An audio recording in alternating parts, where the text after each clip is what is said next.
시청자 여러분 안녕하십니까? 4월 20일 굿모닝 YTN 1부 시작합니다. 먼저 주요 소식부터 보고 오겠습니다. 민주당 전당대회 돈봉투 의혹을 수사하는 검찰이 자금 마련과 전달에 핵심 역할을 한 것으로 지목된 강내구 한국감사협회장에 대해 구속영장을 청구했습니다. 송영길 전 대표에 대한 수사가 불가피하다는 전망이 커지고 있는 가운데 검찰은 추가 진술이나 물증 확보를 위해 수사에 속도를 낼 방침입니다. 민주당 내에서는 송영길 전 대표의 조기 귀국을 압박하는 비판의 목소리와 함께 탈당 권고, 출당 조치 요구도 나오고 있습니다. 송 전 대표는 모레 프랑스에서 기자회견을 하겠다는 입장만 거듭 확인했습니다. 전세 사기 피해 주택에 대한 경매 유예 조치가 오늘부터 시행되는 가운데 경기도 화성 동탄에서도 오피스텔 250여 채를 소유한 부부에게 전세 사기를 당했다는 신고가 접수돼 경찰이 수사에 나섰습니다. 정부와 여당은 오늘 오전 긴급 당정회의를 열고 전세 사기 근절과 피해 지원 대책을 논의합니다. 우크라이나의 군사 지원을 시사한 윤석열 대통령의 발언에 대해 러시아는 전쟁 개입이라고 강하게 반발했습니다. 그러면서 북한에 러시아 최신 무기를 주면 어떤 반응을 보일지 궁금하다며 원색적으로 위협했습니다. 미국의 싱크탱크 전문가는 러시아가 이미 한국을 교전국으로 간주하고 있다고 주장했습니다. 한국이 우크라이나에 직접 무기를 지원한 것이 문제가 된다면 북대서양 조약기구 회원국에 무기 재고를 채워주는 방식으로 도울 수 있다고 밝혔습니다. 오늘 중부지방은 비가 내리며 더위가 누그러지겠지만 남부지방은 30도 안팎의 초여름 더위가 이어지겠습니다. 첫 소식입니다. 민주당 전당대회 돈봉투 의혹을 수사하는 검찰이 불법 자금 조달의 핵심 역할을 한 것으로 지목된 강내구 한국감사협회장의 구속영장을 청구했습니다. 검찰은 사안이 중대하고 증거인멸 정황도 확인돼 신속히 신병을 확보할 필요가 있다고 했습니다. 나혜인 기자입니다. 사흘 만에 이루어진 강내구 한국감사협회장의 2차 피의자 조사는 첫 소환 때보다 빨리 끝났습니다. 검찰은 혐의 대부분을 부인하는 강 회장을 상대로 더는 추가 조사가 필요하지 않다고 보고 당일 저녁 곧바로 구속영장을 청구했습니다. 재작년 민주당 전당대회 돈봉투 살포에 관여한 혐의로 윤관석, 이성만 의원 등 피의자 9명과 20여 곳을 압수수색한 지 일주일 만에 첫 신병 확보 시도입니다. 강 회장은 재작년 3월부터 5월까지 민주당 당직자들과 공모해 당대표 선거에서 송영길 후보를 당선시키고자 선거 관계자들에게 9,400만 원을 뿌린 혐의를 받습니다. 검찰은 강 회장이 이 가운데 8천만 원을 직접 끌어오는 등 범행을 주도했다고 의심하고 있습니다. 윤관석 의원의 지시를 받아 현역 의원 몫으로 6천만 원을 마련해 봉투 20개로 나눠 뿌리는데도 깊이 관여한 것으로 조사됐습니다. 검찰은 또 강 회장이 지난 2020년 9월 한국수자원공사 상임감사로 재직하며 이정근 전 민주당 사무부총장에게 뒷돈을 건넨 사업가 박모 씨에게서 발전설비 납품 청탁 명목으로 뇌물 300만 원을 받은 혐의도 적용했습니다. 검찰은 강 회장이 조직적인 대규모 금품 선거에 주도적으로 관여했고 압수수색 직전 여러 증거인멸 정황도 확인돼 신속히 신병 확보에 나섰다고 밝혔습니다. 또 핵심 증거인 이 전 부총장의 통화 녹음 내용이 잇따라 언론 보도로 공개되면서 공범들과 말을 맞출 우려도 있다고 보고 있습니다. 검찰이 확보한 통화 녹음에는 당시 송 전 대표가 불법 자금을 직접 전달한 듯한 정황은 물론 강 회장에게 돈을 대준 스폰서의 이름도 담긴 것으로 전해졌습니다. 또 해당 스폰서의 자녀가 당대표 선거 이후 윤 의원을 통해 이재명 대선 캠프에 취업한 정황도 담긴 것으로 알려졌습니다. 검찰은 강 회장의 신병을 확보하는 대로 송 전 대표의 관여 여부와 금품 조달 대가로 주고받은 게 있는지 추궁할 예정입니다.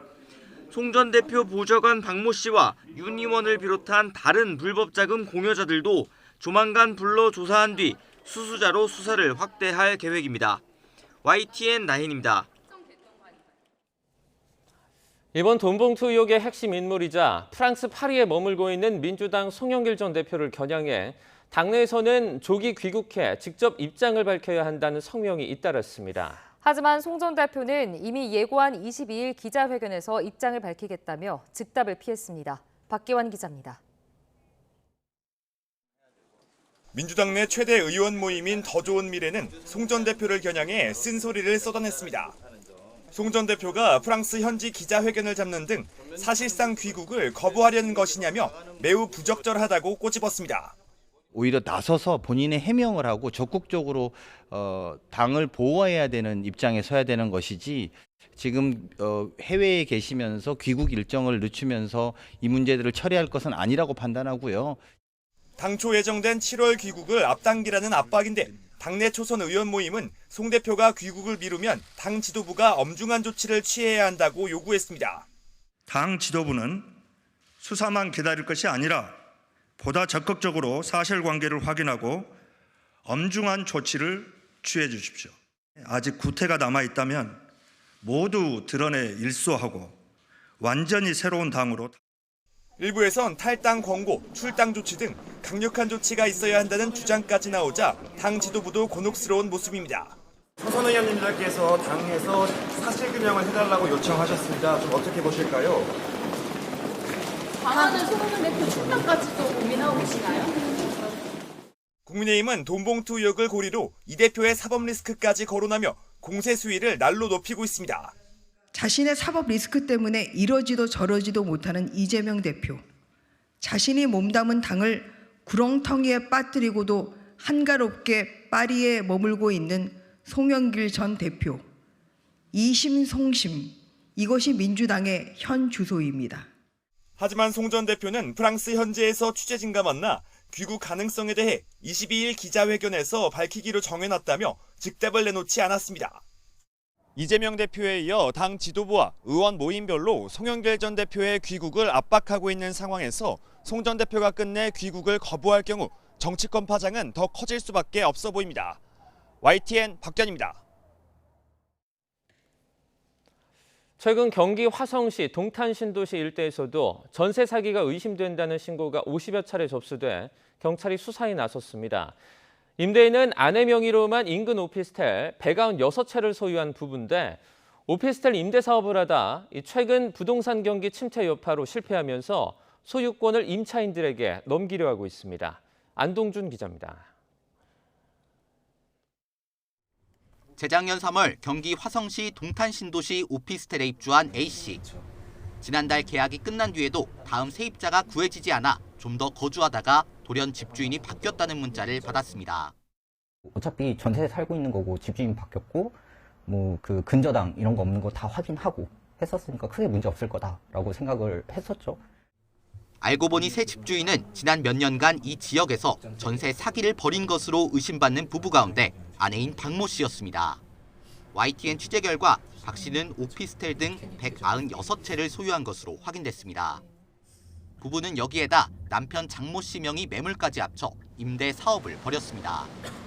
그러다 최근 고금리에 부동산 시장이 얼어붙어 거래가 끊겼고 집값이 폭락하면서 사업이 큰 타격을 입었습니다. 결국 전세금을 못 돌려줄 위기에 처한 부부는 최근 세입자들에게 올해 6월부터 세금 체납이 예상돼 압류될 수 있다며 소유권을 이전받으라고 통보하고 있습니다. 하지만 세입자 대부분은 매매가보다 비싼 값에 전세 계약을 맺어서 소유권을 넘겨받으면 최소 수천만 원씩 손해를 보게 됩니다.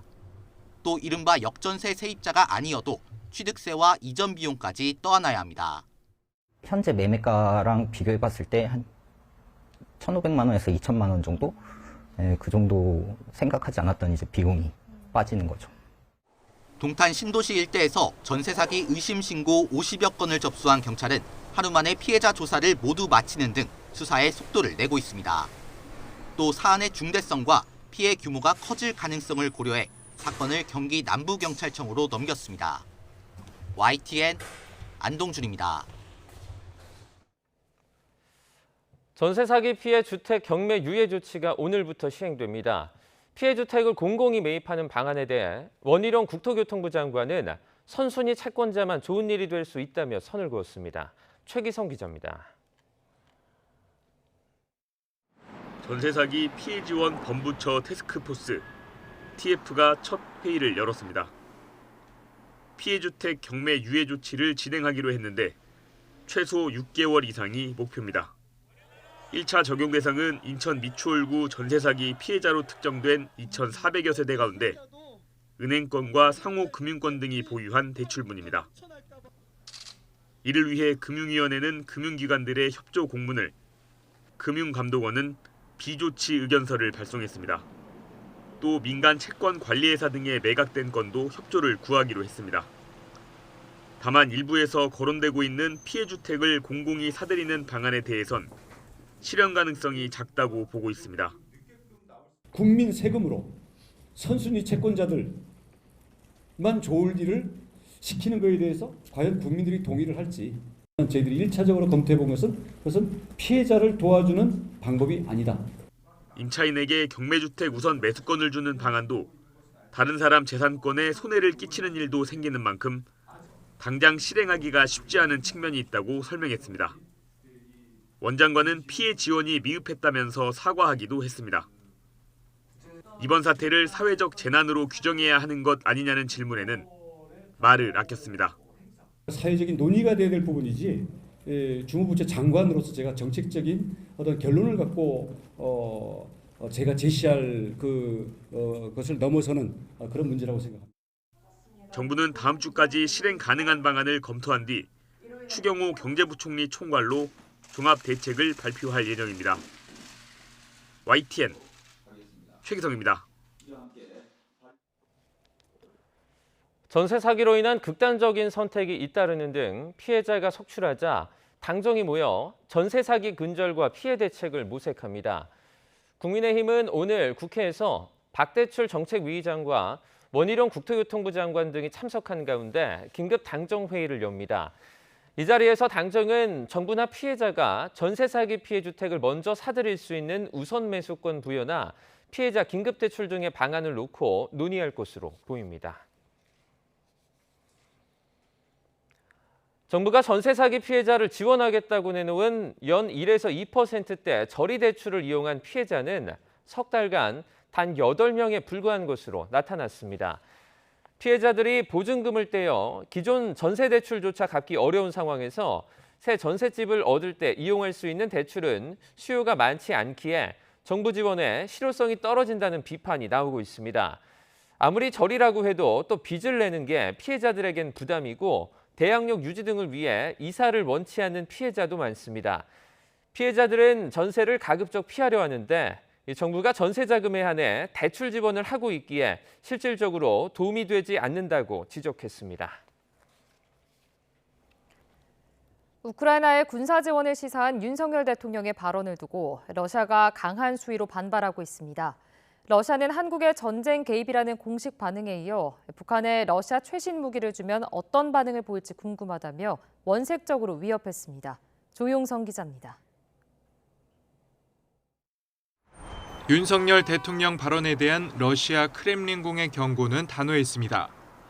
기존의 비우호적이었던 한국 입장의 확장이라고 해석하며 무기 지원은 전쟁 개입이라고 말했습니다.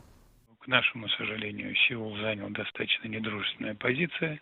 Конечно же, начало поставок вооружения будет косвенно означать определенную стадию вовлеченности в этот конфликт. 우리가 우크라이나에 무기를 제공하면 양국 관계가 파탄날 것이라며 푸틴 대통령이 경고한 지 6개월 만입니다. 푸틴 대통령의 최측근은 위험한 발언으로 수위를 더 높였습니다. 러시아 국가안보회의 부의장은 SNS에 적을 돕겠다는 새로운 사람이 등장했다며 러시아의 최신 무기가 북한의 손에 있는 것을 볼 때 한국 국민이 뭐라고 할지 궁금하다고 위협했습니다. 그러면서 그들 말대로 받은 만큼 돌려주겠다고 강조했습니다. 주한 러시아 대사관도 홈페이지에 살상 무기를 공급하기로 한 결정이 양국 관계를 파괴할 것이라며 한반도 안보 상황에도 매우 부정적일 거라고 엄포를 놓았습니다. 서방과 함께 제재에 동참하자 러시아가 한국을 비우호적 국가로 지정한 데 이어 우크라이나 군사 지원을 시사한 발언을 러시아가 전쟁 개입으로 규정하면서 두 나라 사이 긴장이 커질 가능성이 제기됩니다. YTN 조용성입니다. 윤석열 대통령의 우크라이나에 대한 무기 지원 가능성 언급에 대해 러시아가 전쟁 개입이라며 경고하고 나선 가운데 러시아는 이미 한국을 교전국으로 간주하고 있다는 미국 전문가의 주장이 나왔습니다. 미국 싱크탱크인 전략국제문제연구소의 빅터 차 아시아 담당 부소장은 전화 브리핑에서 한국이 대러시아 제재에 동참하고 미국과 폴란드에 탄약과 무기를 판매해 이미 러시아의 분노와 적대감을 온몸으로 맞고 있다며 이같이 밝혔습니다. 그러면서 한국이 우크라이나에 직접 무기를 지원하는 것이 기존 정책과 충돌한다면 북대서양 조약기구 회원국의 무기 재고를 채워주는 방식으로 도울 수 있다고 밝혔습니다. 윤석열 대통령이 러시아와 전쟁 중인 우크라이나의 군사 지원 가능성을 처음 언급한 외신 인터뷰의 파장은 정치권으로도 번졌습니다. 더불어민주당은 국익을 해치는 행위라 윤 대통령의 재고를 요청한다며 즉각 반발했지만 여당인 국민의힘은 대통령의 발언 배경을 살펴야 한다며 말을 아꼈습니다. 황윤태 기자의 보도입니다. 우크라이나에 대한 조건부 군사 지원을 시사한 윤석열 대통령 언급이 나온 외신 인터뷰에 민주당은 외교에서 국민 생명과 안전, 국익만큼 중요한 것은 없다며 반발하고 나섰습니다. 보수 정권과 진보 정권을 막론하고 적대국을 만드는 외교 정책을 펴진 않았다면서 대통령의 재고를 요청한다고 촉구했습니다. 어떤 정권도 적대국을 만들어내는 외교 정책을 한 바가 없습니다. 대통령의 재고를 강력하게 요청드리는 바입니다. 국민의힘은 윤 대통령 인터뷰에 대해 공식적으로 논평하지 않았습니다. 대통령실에서 대통령 답변에 전제가 있고 있는 그대로 이해해달라는 입장을 밝힌 상황에서 여론 추이를 면밀하게 지켜보는 분위기가 읽힙니다. 구체적인 그 발언 배경에 대해서 저희가 현재 확인하지 못한 상황입니다. 그래서 그와 관련돼서는 당 차원에서 어떤 말씀을 드릴 수 있는 상황이 아니다. 이렇게 말씀을 드리겠습니다. 다만 이준석 전 대표는 전쟁 직후 자신이 우크라이나를 방문했을 때는 신중해야 한다고 비판했던 당내 인사들이 윤 대통령 발언에는 조용하다고 비꼬는 등 비윤계를 중심으로 당 대응을 비판하는 목소리도 나옵니다. 윤석열 대통령이 조건부로라도 우크라이나에 대한 군사 지원 가능성을 열어둔 발언이 공개되면서 한미 정상회담을 앞두고 다른 현안과 맞물려 여야 공방은 더 격해질 가능성이 짙어 보입니다. YTN 황윤태입니다. 북한이 조만간 군사 정찰 위성 1호기를 발사할 것이라고 예고한 가운데 미군이 대륙간 탄도미사일 미니트맨3를 시험 발사했습니다. 캘리포니아주에 있는 벤덴버그 우주군 기지는 보도자료에서 이번 시험 발사는 미국의 핵 억제력이 효과적이고 안전하다는 것을 입증하기 위한 정기적 활동의 일부라고 밝혔습니다. 그러면서 이번 실험 발사는 이전에 300회 이상 진행했고 현재 세계에서 벌어지고 있는 특정 사건에 따라 실시한 것이 아니라고 밝혔습니다. 울산에서 20대 여성이 음주운전 뺑소니 차에 치여서 중태에 빠졌다는 소식을 전해드렸는데요. 사고 후 달아난 운전자는 현장을 다시 찾아 상황을 살핀 것으로 드러났습니다. 심지어 보험도 가입하지 않은 것으로 조사됐습니다. 보도에 오태인 기자입니다. 지난 17일 아침 출근길에 20대 여성이 음주운전 차량에 치여 사경을 헤매고 있는 안타까운 사고. 사고를 낸 20대 A씨는 사고 직후 아무런 조치 없이 달아났습니다. 그런데 3분쯤 뒤 달아났던 차가 사고 현장 반대편 도로에 다시 등장합니다. 차를 멈추고 신호를 기다린 시간은 1분 남짓. 여전히 피해 여성은 도로에 쓰러져 있었지만 이번에도 차에서 내리지 않았습니다. 의식을 잃은 여성을 돌본 건 시민들이었습니다. 잠깐 보고 도망간 거죠. 그러니까 자기는 처음에는 사람 친 건지 잘 몰랐다 그랬는데 알았던 거죠. 그걸 보면. 심지어 A씨는 보험도 가입하지 않았습니다. 지난 3월 중고차를 사면서 한 달짜리 보험에 가입했고 기간이 끝나자 보험 없이 차를 몰다 사고를 낸 겁니다. 의무보험도 가입 안 돼 있습니다. 4월 9일 날 끝났거든요. 그러니까 지금 책임보험도 안 되고 종합보험도 다 안 되는 상태입니다. 완전 무보험입니다. A씨는 영장실질심사에 앞서 피해 여성에게 죄송하다는 말을 남겼습니다. 피해자분한테 하실 말씀 없으세요? 아닙니다. 피해자는 중환자실에서 집중치료를 받고 있지만 의식은 여전히 없는 상황입니다. 아프고 저랑 나이 차이도 많이 나고 엄청 착한 나이였어요. 정말 가족한테 진짜 이쁨 받는 나이여서 그런지 몰라도 진짜 하늘이 무너지는 느낌이었습니다. 법원은 도주 우려 등을 이유로 A씨에 대한 구속영장을 발부했습니다. 만취 상태로 뺑소니 사고를 낸 것도 모자라 현장에 다시 돌아온 뒤에도 나 몰라라 하고 달아난 피해자를 엄정히 처벌해야 한다는 목소리가 커지고 있습니다. YTN 오태인입니다.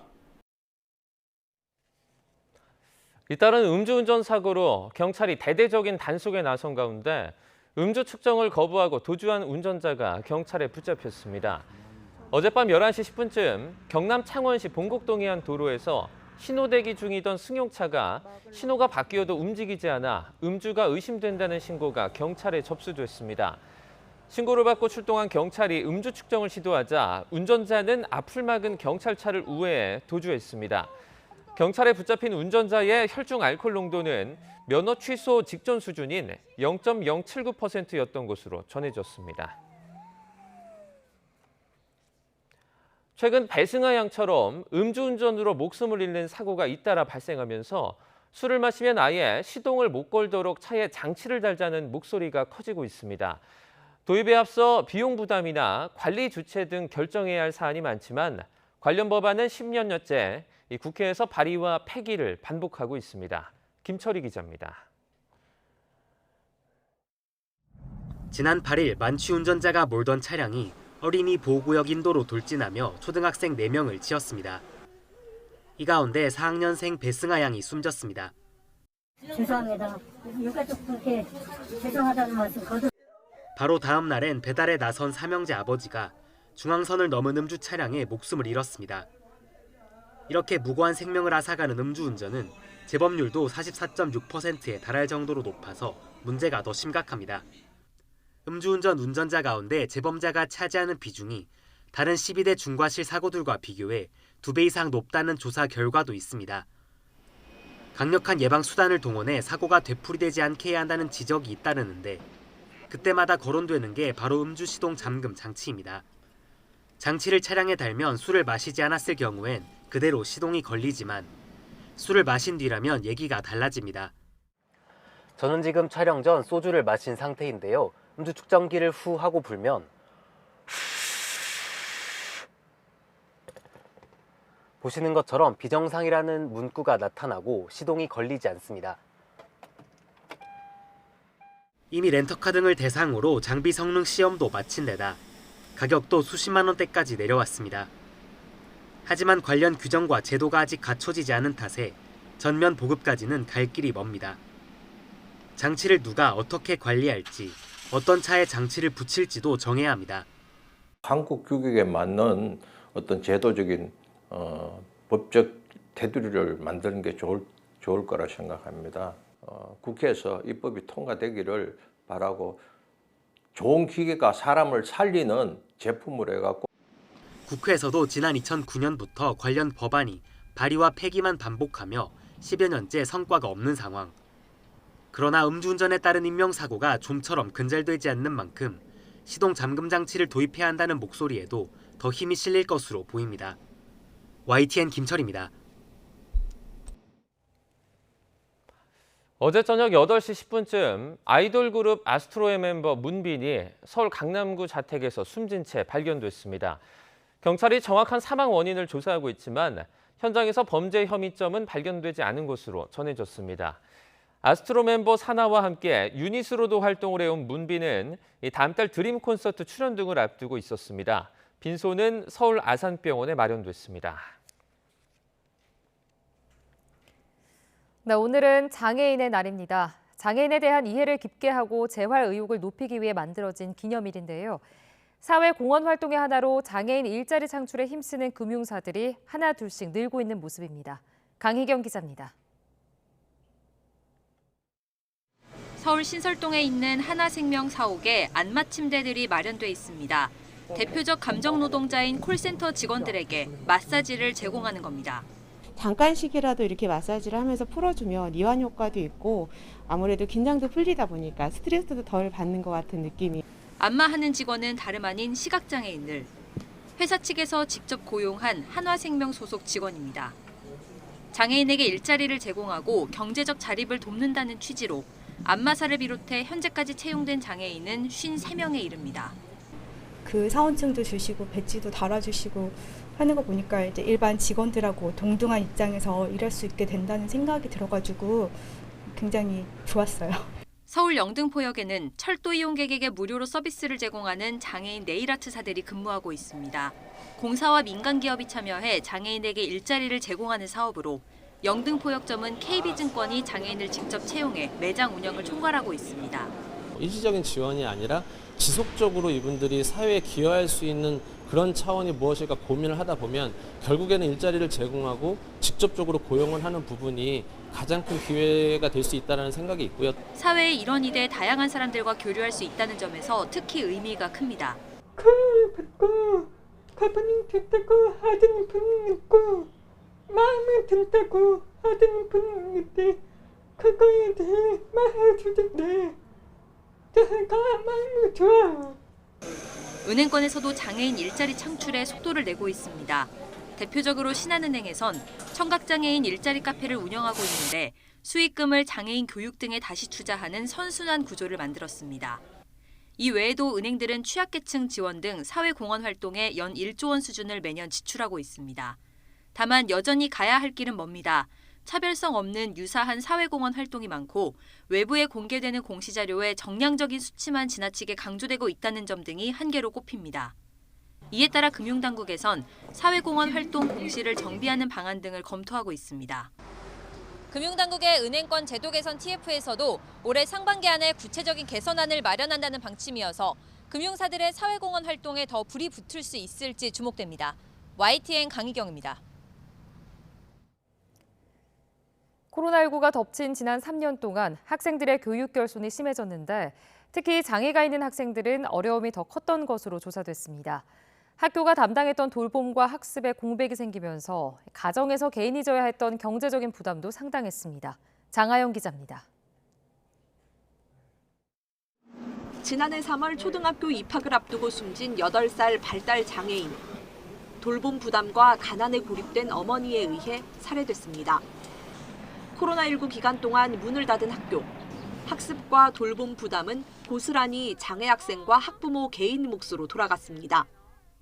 이화여대가 특수교육 대상 학부모 4,700여 명을 상대로 설문조사한 결과 코로나19 이후 돌봄이나 학습 결손으로 인해 경제적 부담이 증가했다는 응답이 절반을 넘었습니다.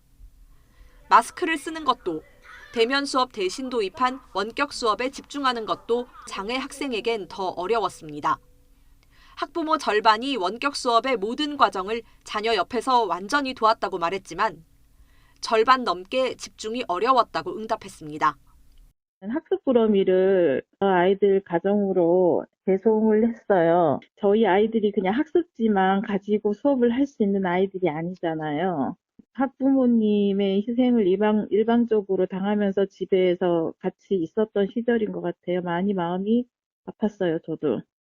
수치로 드러나는 학습 결손도 문제지만 신체 발달이나 사회성, 심리적 위축과 같은 눈에 보이지 않는 악영향이 더 컸습니다. 비장애인과 함께했던 통합 수업에서 감염병 예방을 빌미로 장애 학생이 자연스레 배제됐고 가정에서 홀로 자녀를 감당해야 하는 부모는 지쳐갔습니다. 평소에 통합 교육이 잘 되고 있었냐? 평소에 돌봄 체계가 잘 되고 있었냐? 평소에 순회 교육이 잘 되고 있었냐? 이런 부분에서 틈이 조금이라도 있었으면 코로나와 같은 외부의 어려움이 왔을 때 그 틈은 되게 커진다는 걸 느꼈어요. 언제 닥쳐올지 모를 다음 전염병 대유행. 대가가 너무 큰 시행착오를 다시 겪지 않으려면 유휴 인력 풀을 미리 만들고 장애 학생에게 특화된 콘텐츠를 내보낼 공영방송 채널을 확보해야 한다고 보고서는 제언합니다. YTN 장하영입니다.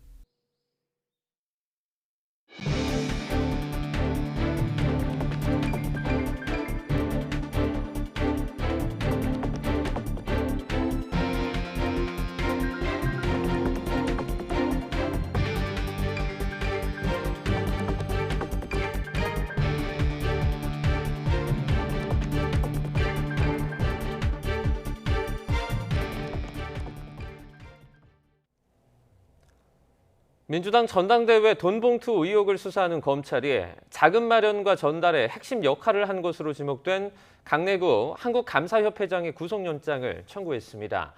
서울중앙지검 반부패 수사 2부는 정당법 위반 등의 혐의를 받는 강 회장을 피의자 신분으로 다시 불러 조사한 뒤 사전 구속영장을 청구했습니다.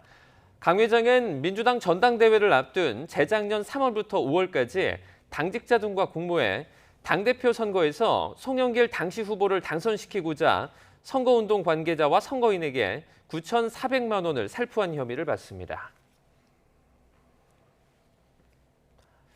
이따른 관련 녹음 파일 공개로 송영길 전 민주당 대표가 전당대회 돈봉투 살포를 알았는지를 넘어 직접 관여했는지를 규명해야 한다는 목소리가 커지고 있습니다. 검찰 수사가 불가피하다는 게 일반적인 관측인데 혐의 입증을 위해선 객관적인 추가 진술과 물증 확보가 관건으로 보입니다. 홍민기 기자입니다.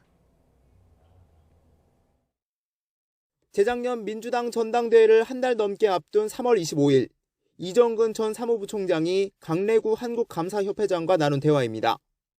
이성만 민주당 의원이 살림을 누가 사느냐고 물어 자신이 산다고 했더니 자신에게 무언가를 주겠다며 송영길 의원에게만 말해달라고 했다고 언급합니다.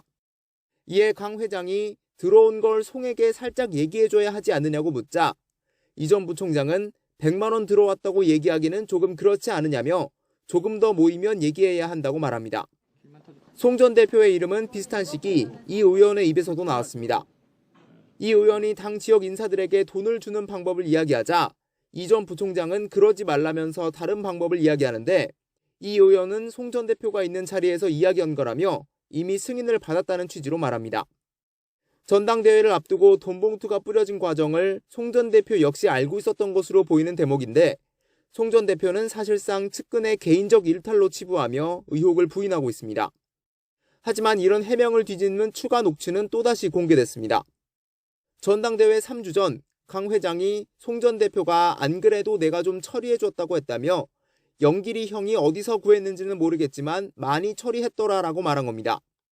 앞뒤 대화 내용을 고려할 때 송 전 대표가 당 관계자들에게 돈을 직접 전달했다는 취지로 읽히는 대목입니다.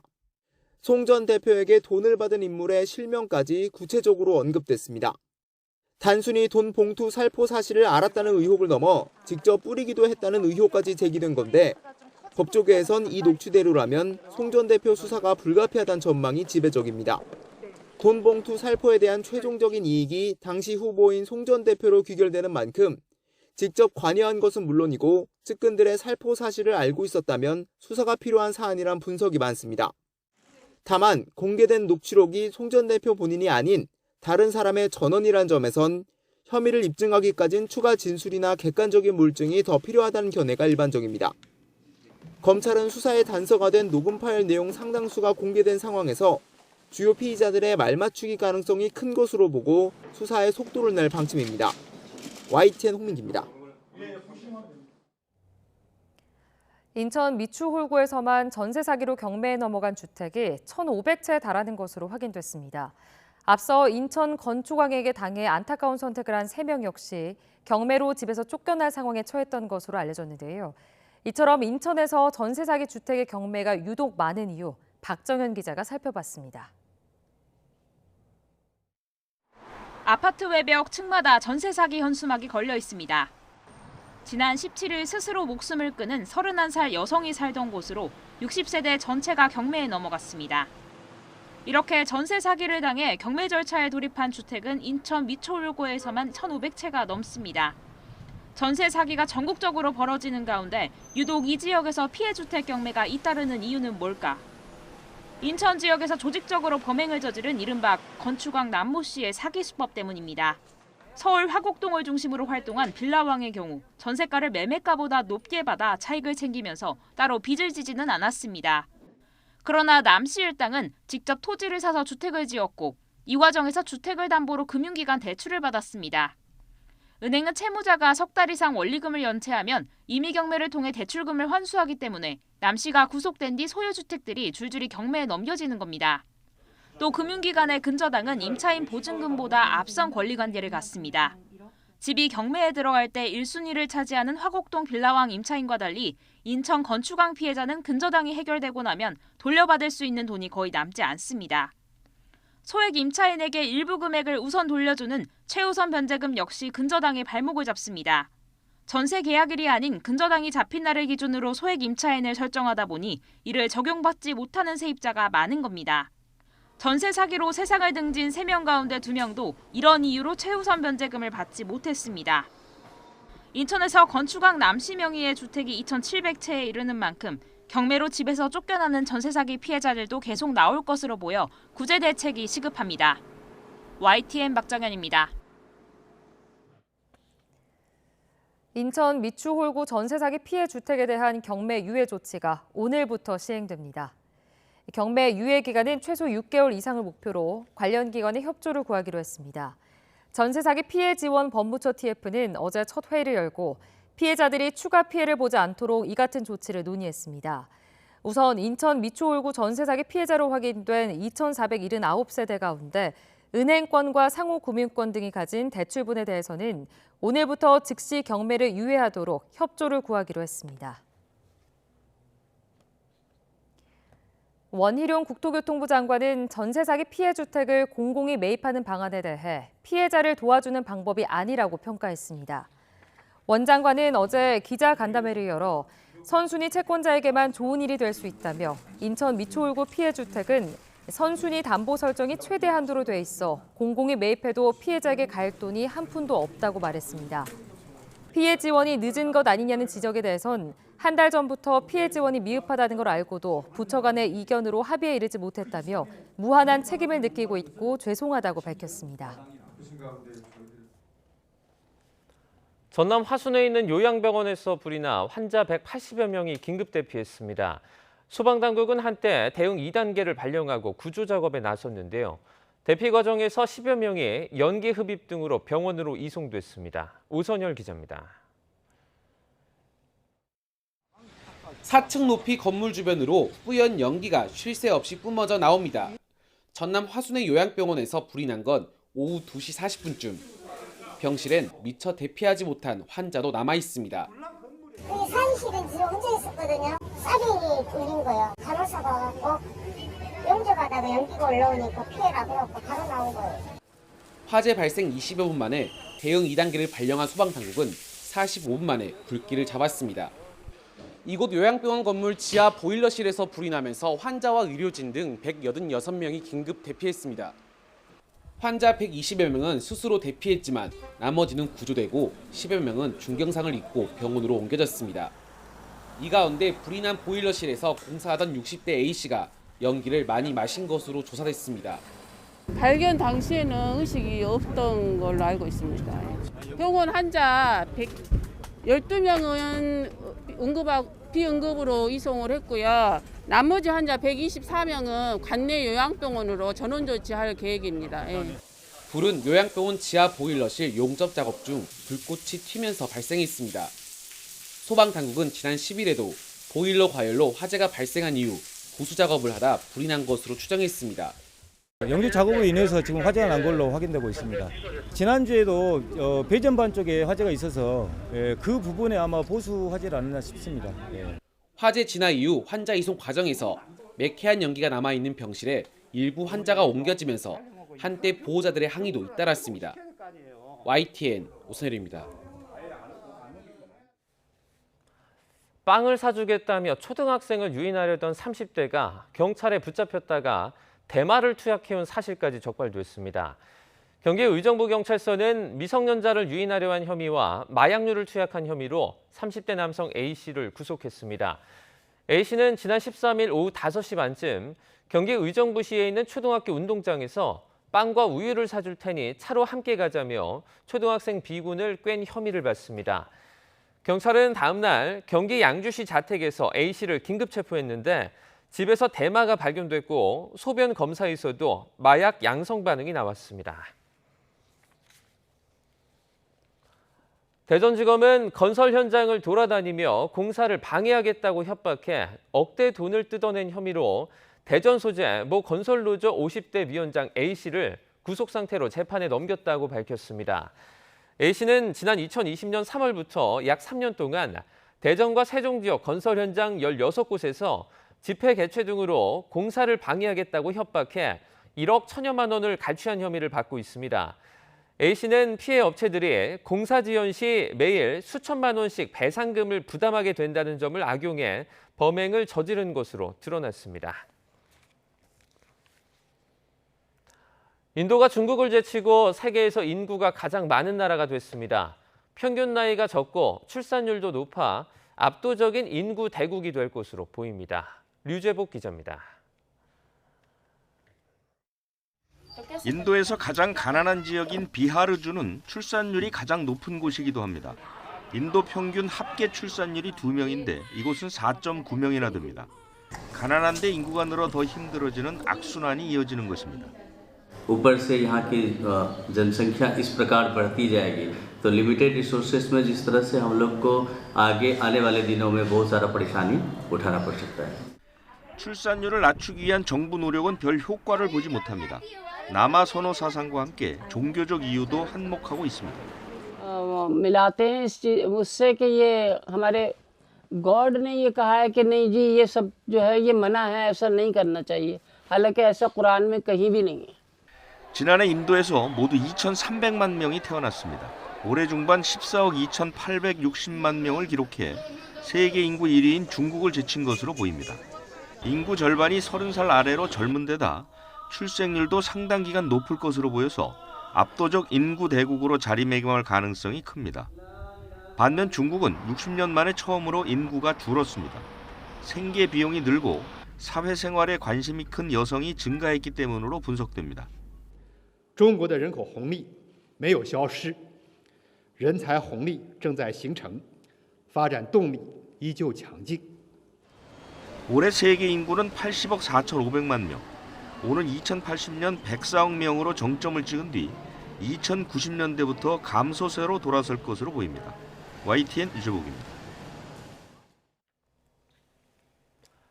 미국 남부 엘라베마주에서 발생한 생일 파티 총격 사건과 관련해 10대 2명이 체포됐습니다. 엘라베마주 경찰은 17살 타이레이크 맥컬러프와 16살 트래비스 맥컬러프를 살인 혐의로 붙잡았다고 밝혔습니다. 경찰은 범행 동기를 알기 위해 조사하고 있다고 설명했습니다. 지난 15일 밤 10시 30분쯤 엘라베마 동부 데이드빌에서 생일 파티 중 총격 사건이 발생해 4명이 숨지고 30여 명이 다쳤습니다. 미리 보는 오늘입니다. 더불어민주당은 오늘 정책의원총회를 열고 간호법과 의료법 등 본회의 상정을 앞둔 쟁점 법안에 대한 토론을 진행합니다. 이와 함께 돈봉투 의혹과 관련해 당내 모임별 성명 발표가 있었던 만큼 자유토론 과정에서 당 지도부의 사실규명과 엄중 조치를 요구하는 발언이 나올지 주목됩니다. 전두환 씨의 손자 전우원 씨가 각종 마약을 투약한 혐의로 오늘 2번째 경찰 조사를 받습니다. 경찰은 전 씨를 상대로 투약한 마약의 종류와 횟수, 마약을 산 경로를 구체적으로 캐물을 방침입니다. 경남 창원 시내버스 노조가 어제 하루 파업으로 중단한 버스 운행을 오늘 첫 차부터 정상화하기로 했습니다. 창원시는 시내버스 노사가 시민 불편이 크다는 데 의견을 모아 파업은 우선 철회하고 임금 인상이나 정년 연장 관련 임금 단체 협상은 계속 이어가기로 했다고 전했습니다. 서울시설공단이 오늘 장애인의 날을 맞아 서울 장애인 콜택시를 무료로 운행한다고 밝혔습니다. 공단은 오늘 새벽 0시부터 자정까지 24시간 장애인 콜택시를 무료로 운행합니다. 이용을 원하는 고객은 모바일 애플리케이션, 인터넷 홈페이지, 콜센터로 신청하면 됩니다. 지금까지 미리 보는 오늘이었습니다.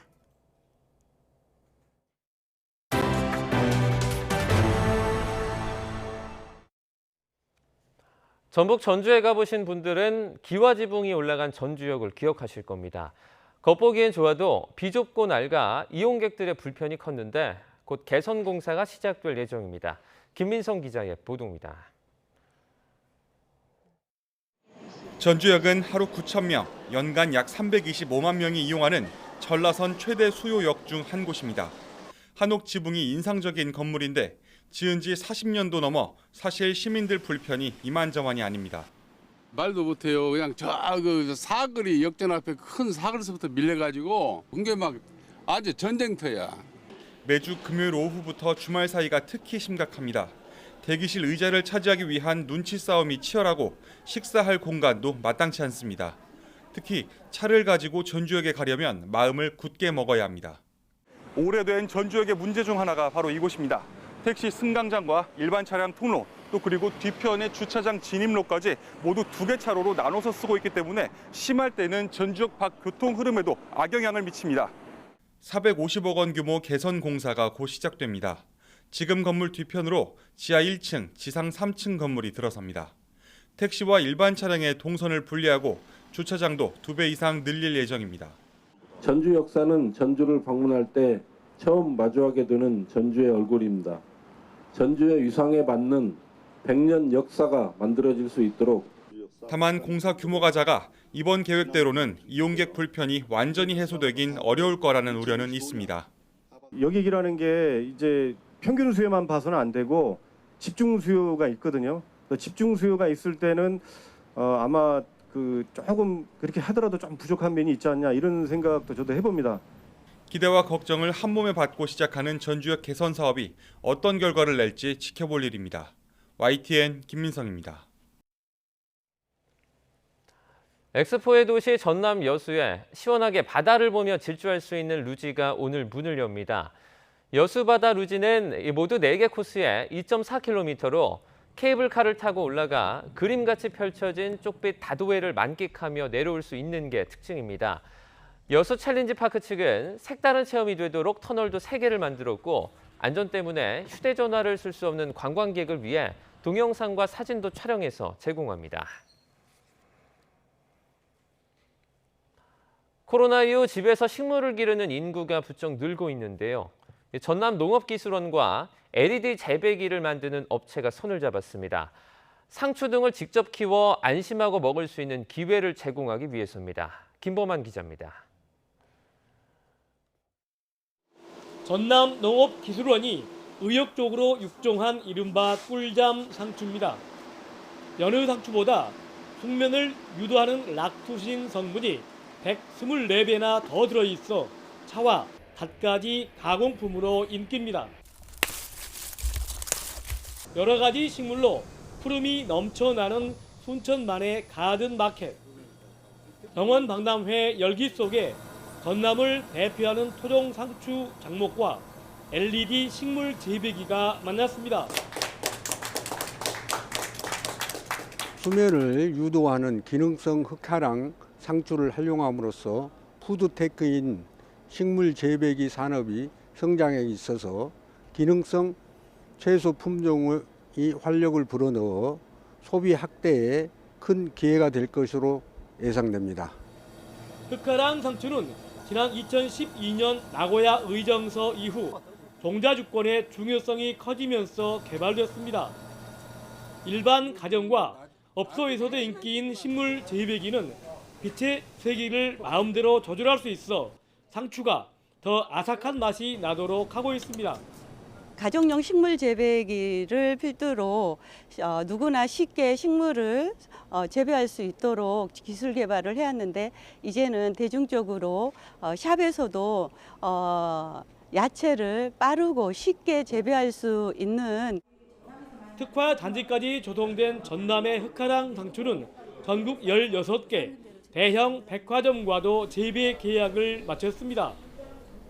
수면 시장의 규모 확대 속에 여러 나라의 수출길도 열리면서 흑화랑 상추가 전남의 새로운 고소득 장목으로 떠오르고 있습니다.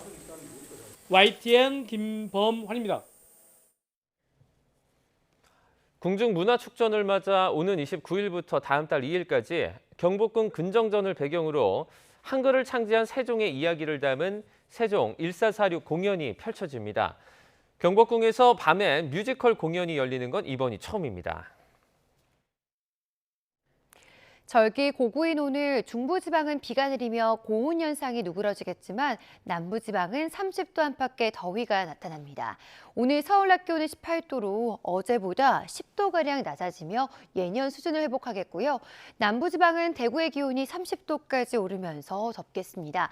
들쑥날쑥한 기온 변화에 면역력이 떨어지기 쉽습니다. 건강관리 잘 해주시기 바랍니다. 밤사이 바다 안개가 유입되면서 현재 서해안과 남부지방의 시정이 좋지 못합니다. 특히 중부 서해안과 호남 해안에는 가시거리 200m 미만의 짙은 안개가 끼어 있는데요. 여기에 중서부 지방을 중심으로는 오전까지 1mm 안팎의 이슬비가 오락가락 내리겠습니다. 출근길 교통 안전에 주의해 주시기 바랍니다. 또한 강원 산간에는 강풍주의보가 내려진 가운데 오늘 초속 25m 이상의 매우 강한 바람이 불겠습니다. 시설물 관리에도 유의해 주시기 바랍니다. 현재 기온 살펴보면 서울은 15도, 대전은 17.7도로 어제보다 1에서 7도가량 높습니다. 낮 기온은 서울 18도, 춘천은 21도로 중북부 지방은 어제보다 기온이 크게는 10도가량 낮겠고요. 남부 지방은 대구 30도, 광주와 포항 27도로 어제보다 4에서 10도가량 높아지겠습니다. 내일부터는 전국이 대체로 맑겠고요. 남부 지방의 기온도 제자리를 되찾으며 이맘때 봄 날씨가 이어질 전망입니다. 날씨였습니다. 굿모닝 YTN 1부는 여기까지입니다. 네, 잠시 후 2부가 이어집니다. 시청해주신 여러분 고맙습니다.